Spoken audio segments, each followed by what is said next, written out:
하나님의 내려오심, 하나님의 내려오심, 주님의 내려오심이란 제목으로 하나님의 말씀 함께 나누겠습니다. 리서치 센터로 국제적으로 유명한 퓨 리서치 센터 여러분 많이 들어보셨을 텐데 이 기관이 2년 전에 한 리서치를 했는데요. 전 세계 경제 대국 17위권에 있는 나라들 1위부터 17위 경제 대국 나라들 시민들에게 질문을 했습니다. 그 질문이 뭐였냐 하면 What makes life meaningful이란 질문이었습니다. 당신 인생을 meaningful하게 의미 있게 하는 건 뭡니까? 라는 질문을 던진 거죠. 자, 그 결과를 보여드리기 전에 여러분 옆에 있는 그 스파우스한테 배우자한테 한번 물어보면 좋겠어요. 한번 물어보세요. What makes your life meaningful? 이렇게 한번 물어보세요. 와이프가 없으면 옆에 사람한테 한번 물어보세요. What makes your life meaningful? 네? 뭐래요? Nothing이래요. 이 17개 나라 사람들의 대답이 나라마다의 특성도 보여주고 그래서 굉장히 흥미롭고 그 풀 리서치가 궁금하면 구글링 하시면 What makes life meaningful? Pew Research Center 치면은 구글에 그게 쫙 나와요. 한 열몇 페이지 되는 게 나옵니다. 거기서 제가 간추려서 좀 특징적이다 싶은 거를 함께 나누려고 가져왔는데 첫 번째 그걸 한번 보여주시겠어요? 이게 좀 작아서 잘 보일지 모르겠습니다. 근데 오스트레일리아부터 해서 맨 밑에 타이완에 이르기까지 17 컨트리가 나오는데 자 저기 보면 라이프를 미닝풀하게 하는 거에 1위가 대부분의 나라들이 패밀리입니다. 패밀리. 그리고 유럽 국가들은 주로 넘버 2, 세컨 초이스가 아큐페이션이고 자 요게 이제 두드러진 그 모습이고 또 몇몇 나라들은 프렌드가 3위기도 해요. 자 근데 대한민국 제일 밑에서 위에 보면 대한민국 유일하게 뭐죠? Material well-being이에요. Material well-being. 그리고 넘버 2는 Health예요. Health. 그리고 가정이 넘버 3예요. 한국 사람 넘버 3를 좋아하는데 가정이 넘버 3예요. 넘버 3. 자, 이게 약간 스트라이킹하죠. 타이완은 그 사회가 약간 불안정하니까 사회가 중요하다. 대만은 그렇게 소사이어티가 이런 이것도 약간 특징적인 것 같긴 한데 자, 그 다음 거를 한번 보여주시면 네. Many points family and children as sources of meaning in life. 그러니까 패밀리랑 children이 meaning 있다 이렇게 대답을 하는데 오스트레일리아부터 쭉 해서 사우스 코리아가 거의 타이완이랑 꼴찌로 패밀리랑 children이 별로 의미 없다. 아, 이게 점점 심각해집니다, 여러분. 그 다음 거를 한번 보여주세요. 예, 그렇죠. 그 전에가 뭐가 있나요, 혹시? 예, 요거. Families more of sources of meaning for the middle age. 중년 사람들한테 패밀리가 중요하다. 전 세계에 대답해 보면 30에서 49세 중년이라고 할 수 있죠. 그 사람들이 패밀리가 중요합니다라고 제일 어느 나라나 제일 많이 대답했다는 거예요. 자, 근데 이제 사우스 코리아를 보면 굉장히 왼쪽에 가 있죠. 그렇죠? 젊은 사람들은 더 심각합니다. 파란색이 18세에서 29세. 우리가 흔히 말하는 MZ 세대인데 MZ 세대에게 패밀리의 미닝은 거의 지로에 가까운 3로 가 있는. 그리고 모든 제너레이션에서 굉장히 패밀리는 아무튼 낮게 나와 있는 걸 볼 수 있어요. 자, 그 다음에 connections to friends and community. 예. 친구, 이웃들. 자, 이런 사람들이 내게 미닝을 주느냐 라이프에 거기에서 사우스 코리아가 꼴찌로 나와 있어요. 친구, 이웃에 있는 사람들 필요 없다. 근데 저는 이거 보고 신기했던 게 그럼 왜 부자로 돌아다니지 이런 생각을 해봤어요.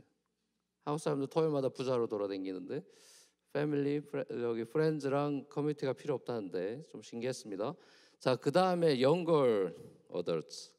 젊은 사람들은 보통 그렇죠. 친구 좋아하고 또 커뮤니티 좋아하고 뭐 그럴 텐데 자, 한국 사우스 코리아만 유일하게 전부 다 왼쪽으로 가 있어요.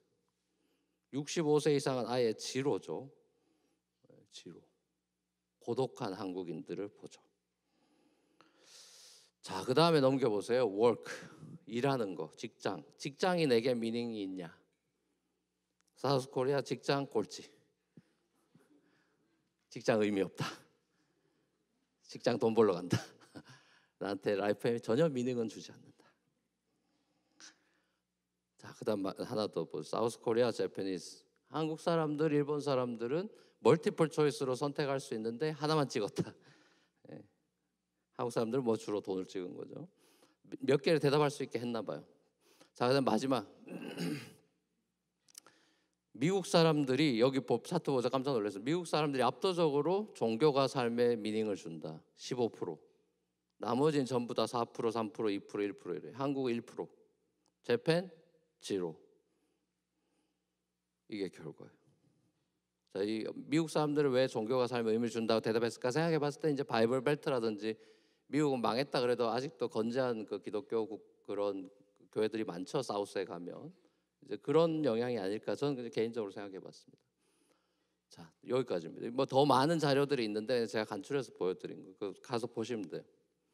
제가 설교 초반에 이렇게 이걸 보여드리는 거는 제가 이제 한 주간 말씀을 묵상하고 또 창세기 보면서 또 바벨탑 오늘 사건 보면서 많은 생각들을 하면서 그럼 오늘날 현대인들에게 바벨탑은 뭘까?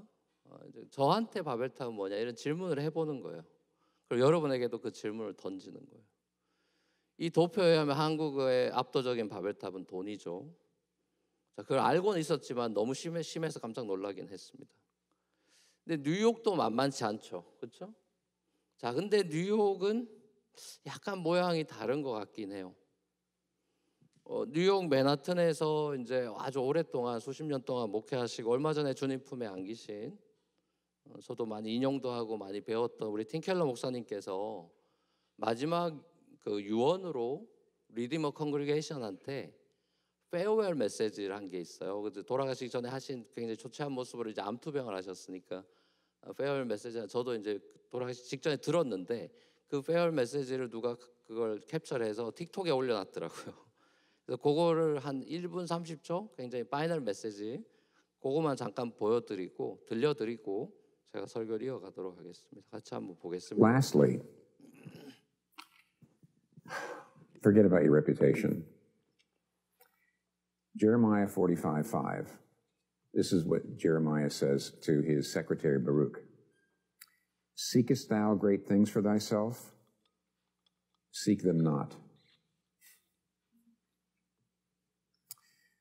Genesis 11 tells us that people tend to go to the city to make a name for themselves. They get excited. They're going to come. They're going to do well in their work. And by the way, ministers very often come to New York City to make a name for themselves. Just letting you know that.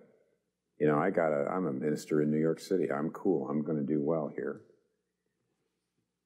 Seekest thou great things for thyself? Seek them not. Don't worry about your reputation. Don't worry about your credentials. Ministers do not identify, don't make your ministry success your identity. So this, if things don't go well, you just feel like an utter failure. You just freak out. People don't make getting a big name in New York City your main thing. Lift up Jesus' name. Hallowed be thy name. Forget yourself. Forget your reputation. Do what you can to lift up God's name. Seekest thou great things for thyself? Even New Yorkers, of course, all New Yorkers are seeking great things for themselves. No. Seekest thou great things for thyself? Seek them not. Thank you for listening. 네, 자, 그 첫 번째 이제 forget about your reputation 이렇게 시작하셔가지고 저도 사실 좋아하는 구절 중에 하나인 예레미야 45장 5절 말씀을 인용하셨는데 이제 네가 너를 위해서 큰 일을 찾느냐 그만둬라. 자, 이 말씀을 이제 인용하시는데요. 그리고 이제 오늘 우리 본문에 해당하는 이 유명한 바벨탑 사건 제네시스 11을 인용을 하시죠. 언급을 하시죠. 그러면서 이제 빅네임을 내려고 하는 그런 뉴요커들 속에서 젊은 목회자들이나 또 성도들이 자기 이름이 커지는 것, 또 레퓨테이션 이런 거 신경 쓰지 마세요. 예수님의 이름을 높이세요. 자, 이런 메시지를 이제 남기신 거죠. 그러면서 이제 Hallowed be thy name, our Father which art in heaven, hallowed be thy name. 주기도문의 첫 번째 문장이죠. 자, 그 주기도문의 첫 기도를 기억나게 했습니다. 수많은 뉴요커들이 오늘날도 고대 바벨론 시리 사람들처럼 제일 잘 나가던 고대 바벨론이 제일 고대 잘 나가던 시리라면 그 사람들처럼 오늘날의 뉴요커들도 자기 이름을 내기 위해서 현대판 바벨탑을 쌓고 살아가죠. 고대에는 주동자가 니므롯이라는 사람의 창세기 10장에 나오는 그 니므롯의 권력 아래 그런 고대 하나의 시스템을 만들어 도시 시스템이 빌드업될 때 이제 저항하지 못하고, 왜냐하면 고대 도시의 개념은 리빙 플레이스가 아니라 이 월을, 그래서 고대 도시는 다 성을 쌓죠. 프로텍션이고 그 안에 이제 신전도 만들고 하는 퍼블릭 스페이스고 릴리지어스 플레이스가 고대 도시의 미닝이에요. 현대 도시와는 개념이 달라요. 아무튼 여기서 그런 하나님 없는 성을 가인이 쌓았던 것처럼 지금 쌓고 있는 거죠. 근데 현대판 바벨탑을 쌓는 도시인들을 봅니다. 월만 없지 그런 성벽을 쌓는 것이죠. 하나님과 디스커넥션이 일어나는 거죠. 자, 그렇게 이제 그 시스템에 저항하지 않고 벽돌 날랐던 사람들. 자, 어떤 사람들은 아무 문제의식조차 없이 이게 뭐가 나쁜 거냐, 휴먼 파워와 그런 능력을 디벨롭 시키는 게 뭐가 what's so wrong about it, 뭐 이런 얘기를 하겠죠. 모두가 다 그렇게 사는 건데 this is the way of life 이렇게 얘기하겠죠. 자, 여기에 그렇게 하면서 이것이 우리에게 meaningful하다, It gave us like such a happiness 이런 식으로 얘기를 하겠죠. 우리가 대단한 어떤 충만감, 행복감 이런 것들을 느낄 수 있어. 자, 그렇게 이제 얘기하겠죠. 근데 정작 바벨탑을 쫙 쌓아가지고 꼭대기에 올라가면 전도서 기자 솔로몬 왕은 뭐래요? 꼭대기에 올라가 본 사람이 헛되다 허무함을 느낀단 말이에요. 꼭대기에서 행복감을 느끼는 게 아니라 허무감을 느끼죠. 이게 단가 싶은 거죠. 고대 바벨론 도시의 사람들이나 지금의 현대 도시 사람들이나 살아가는 방식이 어쩌면 이렇게 똑같을까? 그러니까 이 수천 년이 지난 이 이야기가 오늘날 우리가 들어야 되는 이야기라는 거예요. 옛날 옛적 이야기가 아니라 오늘의 이야기죠. 이 이야기는, 바벨탑 이야기는. 옛날에 탑을 쌓았다. 한국말로 탑이지만 사실 타워죠. 타워로 베이블. 타워를 쌓. 오늘날도 타워 쌓잖아요. 그래서 소위 세상에서 제일 잘 나가는 사람들은 그 타워 팰리스 꼭대기에 사는 것이죠. 그렇죠? 자기 이름이 높아질수록, 자기의 능력이 커질수록 그 꼭대기의 펜트하우스가 그 사람 것이 차지가 되죠. 그래서 사람들은 부러워하죠.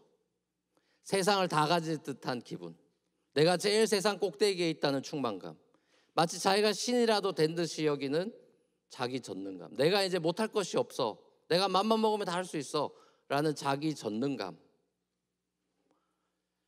자, 하나님이 노아와 그 후손들을 복 주시고, 그죠? 하나님 복 주시는 분이잖아요. 복 주시고 생육하고 번성하여 땅에 충만하라. 자, 이게 이루어지려면 흩어져야 되거든요. 시리 월을 쌓고 모이면 이 명령은 이루어지지 않아요. 그러니까 이 함의 후손들 니므롯을 중심으로 도시를 빌드업했다는 건 이 명령 카운터 컬처가 되는 거예요. 하나님의 그 컬처 맨데이트에 카운터하는 액션이라고요. 그래서 신할 땅에 바벨론 제국을 세운 겁니다. 구바벨로니아 제국이죠. 자신들의 이름을 내고 온 지면의 흩어짐을 면하자. 그래서 하늘 꼭대기까지 닿을 수 있는 탑을 쌓자. 사실은 탑만 쌓은 게 아니라 시리를 빌딩하고 그 상징으로 탑을 쌓은 거죠. 시리 오브 베빌론에 베벨 타워가 있는 것이죠. 자, 결국 함의 후예인 니므롯과 그를 따르는 시민들의 이 모습이, 도시를 만드는 모습은 하나님을 대적하는 세상의 어떤 권력, 그리고 그것의 권력에 어쩌면 같이 거기서 콩고물을 얻으려는 사람들이나 아니면 겁박에 못 이겨서 억지로 벽돌 나르는 사람들이나.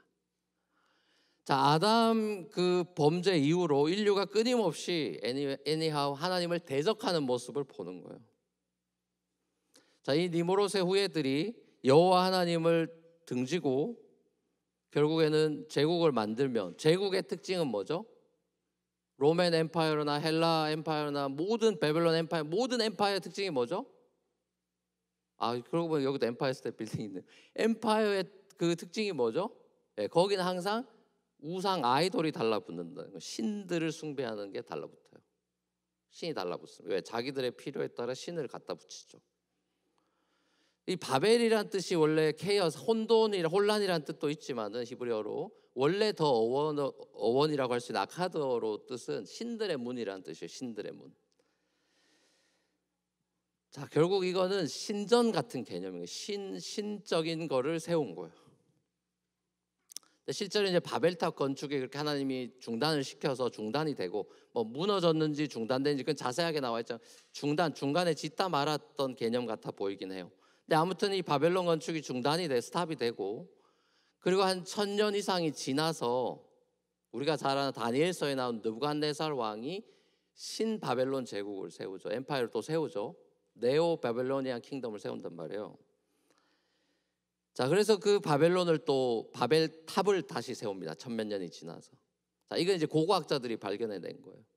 지금 이라크 지역이죠. 지금 이라크 지역에 지구라트라고 많이 있어요. 그 문명 그 발상지에서 그 지구라트가 이제 그 흔적이에요. 이 부분은 이제 EBS 여러분 EBS에서 EBS 다큐멘터리 바벨론 치면은 한 20분짜리 영상이 나옵니다. 유튜브로 여러분 집에 가서 한번 보시면 좋을 것 같아요. 오늘 메시지하고 연결이 되고요. 북 오브 주빌리라는 외경, 정경 외에 외경이 많죠. 그 중에 북 오브 주빌리라는 책이 있는데 거기에 보면은 니므롯의 지시로 사람들이 43년 동안에 바벨탑을 지었다 이런 기록이 있어요. 사실 메소포타미아 문명이 여기서 고대 4대 문명이라는 메소포타미아 문명이 여기서 시작된 거죠. 그리고 이 컨텍스트에서 우리가 다음 주에 볼 이 아브라함이 콜링을 받습니다. 이 바벨탑 이야기와 아브라함의 이야기가 연결이 돼 있어요. 노아 홍수 심판이 있을 그 전에 너무 악할 때 노아 빼냈죠 하나님이. 지금 이 바벨탑 난리가 날 때 하나님은 아브라함을 콜링아웃하는 그 장면을 이제 다음 주에 보게 될 것입니다. 자, 고대 유물에서 발견하게 되는 재밌는 사실은 이 바벨탑 꼭대기가 신전이었다. 그래서 자기들의 신들을 불러내서 그 꼭대기에서 만나는 자, 그런 개념이었는데 그래서 이제 그 위를 하늘색으로 하늘을 상징해서 파란색으로 칠해놔요. 그 신바벨론 제국도 색깔이 파란색이에요. 그래서 루브르 같은 박물관 여러분 가보면 이제 다니엘 시대 때 그 페르시아 제국에 대한 거 나올 때 사자니 뭐니 이렇게 벽으로 돼 있는 거 보면 다 파란색으로 돼 있고 막 그럽니다. 자, 자기들이 믿는 신들하고 위에서 만나기로 했는데 자기 신들 없으니까 내려올 수가 없죠. 여호와 하나님이 내려오셨어요. 얘네들 뭐 하나 내려오셨습니다. 얘네들 하는 거 보니까 이 도시의 시리즌들이 고대 시리즌들이 얘네들 진짜 거칠 것이 없는 애들이구나. 이대로 뒀다가 정말 큰일 나겠다. 그래서 하나님이 걔네들의 언어를 흩어버리셨죠. 혼잡케해서 흩었다. 그래서 이제 바벨의 이름 닉네임 붙은 건데, 자, 언어가 혼잡하게 되고 그래서 커뮤니케이션이 안 되고 뭐 아니면 거기서 제가 보기엔 갈등이 막 일어나고 뭐 다툼이 일어나고 서로 죽이고 뭐 이런 일이 생겼을 것 같아요. 자, 아무튼 그렇게 하면서 이제 이게 완전히 속된 말로 쫑났습니다. 바벨탑 이거 짓자고 했던 게 다 쫑났어요. 그 안에 뭐 하나님의 심판 요소도 전 들어갔을 것 같고 자기들끼리 좌충우돌하고 뭐 이런 일들이 생겼을 것 같아요. 그리고 이제 이 언어가 혼잡게 되는 데는 뭐 몇십 년, 몇백 년이 걸렸겠죠. 그리고 그 사람들이 종족으로 이제 다 흩어지는 거죠.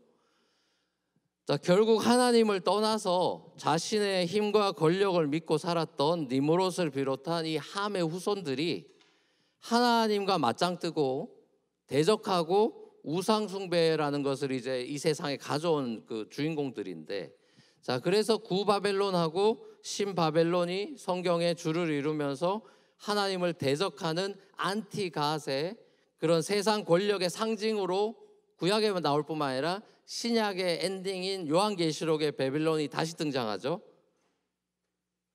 어떻게 등장? 큰 음료로 등장해요. 요한계시록 17장 18장 큰 음료 바벨론. 음료라는 건 뭐죠? 아이달러출이죠.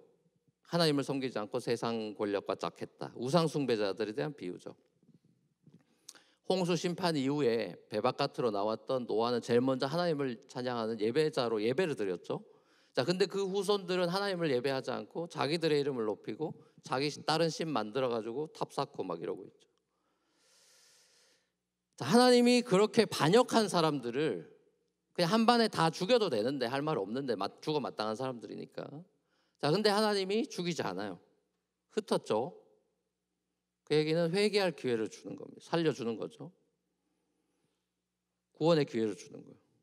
마치 선악과 따먹고 반역했어요. 아담 하와가.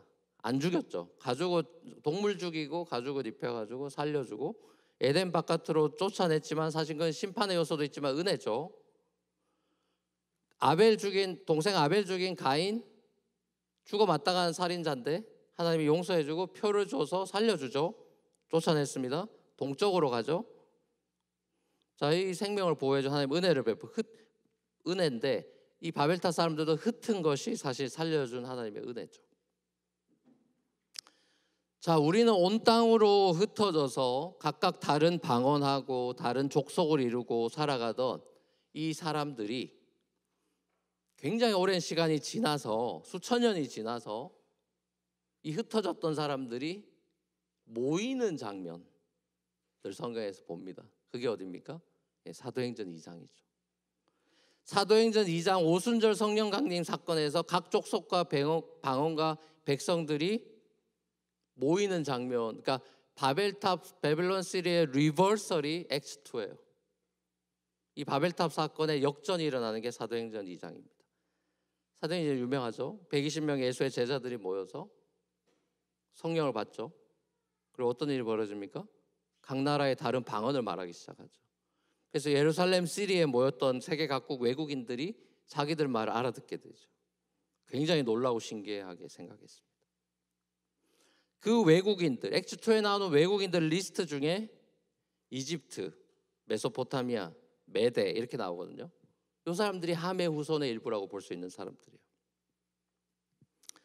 신들의 문이라고 여기고 하늘 높이 쌓아 올렸던 바벨탑으로 인해서 뿔뿔이 다 흩어졌던 사람들이 다시 예수 그리스도 이름 안에서 다 성령으로 인하여 모이는 장면을 보는 거예요. 자신의 이름을 높이고 바벨탑을 쌓는 게 아니라 자신의 이름을 낮추고 이 땅에 내려오신 하나님 예수 그리스도 때문에 가능한 일이죠. 십자가에서 우리가 죽어야 되는 그 자리에서 우리의 저주와 심판을 대신 받으시고 모든 열방이 하나님께로 돌아올 수 있도록 예수 그리스도가 바벨탑을 뒤집었죠. 바벨탑을 뒤집은 사건이 십자가죠. 자, 결국 오순절 성령 강림 사건을 통해서 각국의 모든 나라 사람들이 흩어졌던 사람들이 예루살렘에 모였다. 예루살렘이 결국 God's city의 어떤 심볼이죠. City of God, City of Man이 아니라 City of God. 바벨론은 City of Man이라면 제루살렘은 City of God이고 하나님께로 모였다. 그리스도를 찬양하며 보좌에 앉으신 어린 양을 찬양하는 이 장면을 우리가 역사의 피날레인 요한계시록에서 보는 거죠. 모든 백성과 종족과 방언에서 보좌에 앉으신 하나님과 어린 양께 부와 존귀와 영광과 모든 것이 세세토록 있다고 찬양하는 계시록의 그 성경의 피날레이자 이 세상 역사의 피날레, 종말론적인 소위 말하는 비전에 대한 트레일러가 액트 2인 거예요. 그걸 보여준 장면이죠.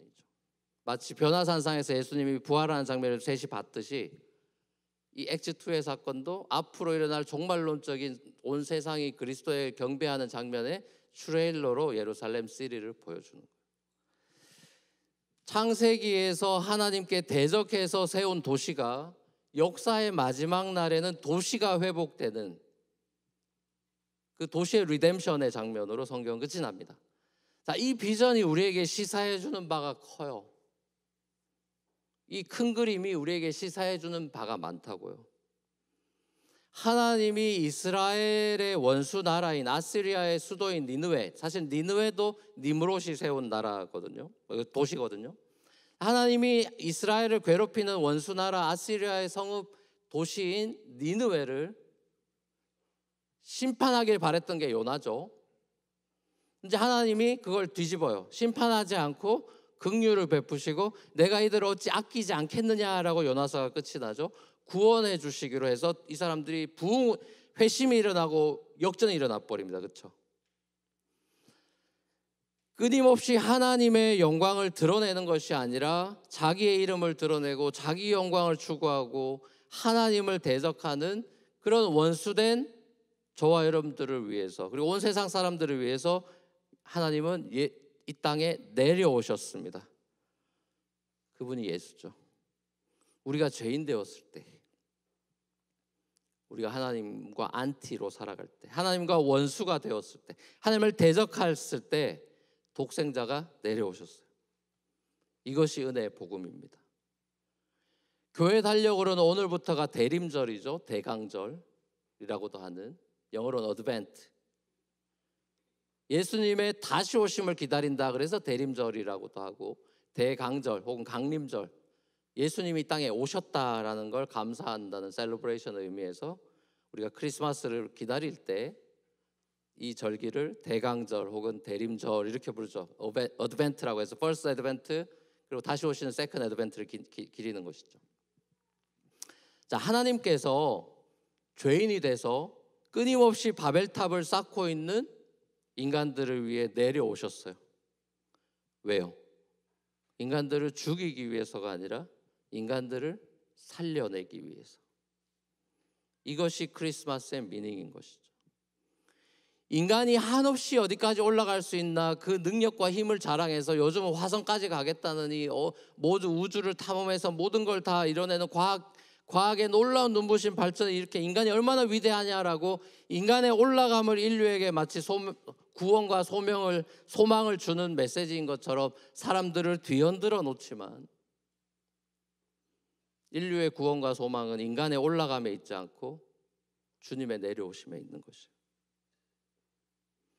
우리가 하늘 끝까지 올라갈 때 인간의 능력을 최대한 맥시멈으로 발휘해서 신적인 영역에까지 도달하는 생물 복제라든지 AI 시대가 어쩌고 저쩌고 해서 가서 저기까지 우리가 갈 수 있다라는 휴먼 파워와 권력에 대해서 무한한 신뢰와 가능성과 구원의 의미를 주고 소망을 주는 이런 올라가는 시대에 주님은 내려오신다고요.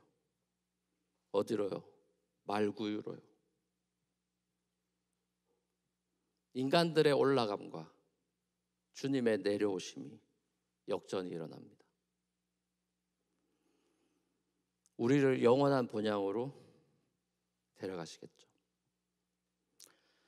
사랑하는 우리 뉴프런트 교회 성도 여러분, 여전히 수많은 사람들은 저마다의 현대 바벨탑을 쌓으며 창조주 하나님을 대적하며 살아가고 있어요. 뉴욕시티 95%가 그렇게 살아가고 있어요.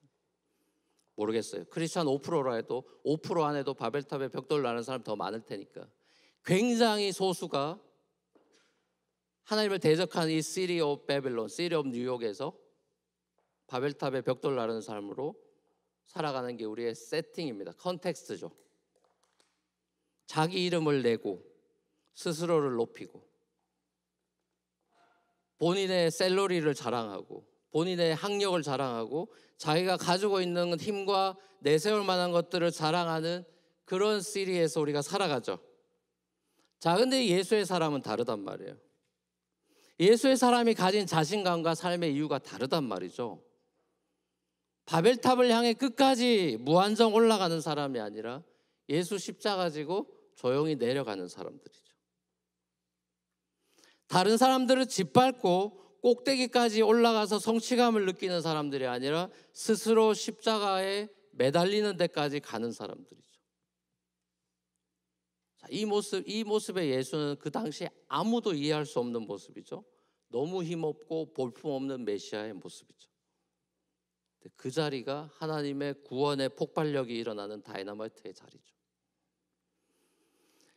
이번 한 주간 대림절의 첫 주를 보내면서 나만의 바벨탑에 벽돌 쌓으러 출근하는 매일매일의 삶이 아니라 땅을 다스리고 정복하고 생육하고 번성할 땅에 충만하라는 하나님의 창조 명령에 순종하고 하나님의 도시 예루살렘 성전을 건축하는 거기에 벽돌 나르는, 세상의 바빌론 시리에 벽돌 나르는 삶이 아니라 하나님의 거룩한 성 예루살렘에 벽돌 나르는 사람들. What makes life meaningful? 이라는 질문에 material well-being이나 family, children, career, 자, 이런 대답이 아니라 한치의 머뭇거림도 없이 Jesus라고 대답하는 여러분이라면 뉴욕에는 바알에게 무릎 꿇지 않은 7천인이 아직 남아있는 주님의 소망이 이 도시에 있다고 생각합니다. 여러분이 그런 사람이 된다면 여러분의 목회자로서 너무너무 행복할 것 같아요. 이 결론을 쓰면서 많이 울었습니다. 여러분을 생각하면서 많이 울었어요. 야, 이 바벨론 같은 세상에서 우리 성도들이 어떻게 이거를 견디고 살아낼 수 있을까? 그렇게 삽시다라고 제가 지금 주장하고 외치고 있지만 그게 얼마나 무거운 일이고 쉽지 않은 일인지를 알기 때문에 기도가 나왔고, 여러분이 그렇게 살기를 간절하게 소망했고요. 그렇게 살아내는 그 모습이 바벨론 제국에서 다니엘 같이 살았던 그 한 명의 궁창에 오른 대로 돌아오게 한 그 소수의 사람들이 하나님의 빛이었듯이, 여러분이 그렇게 이 맨하탄 땅에서 살아갈 때 하나님의 역사가 빛날 것이고 새 예루살렘 성과 가까워질 거예요. 여러분이 그렇게 살 수 있다면 여러분의 목사로서 너무 행복할 것 같고요. 우리 주님이 너무나 행복해 하실 것 같습니다.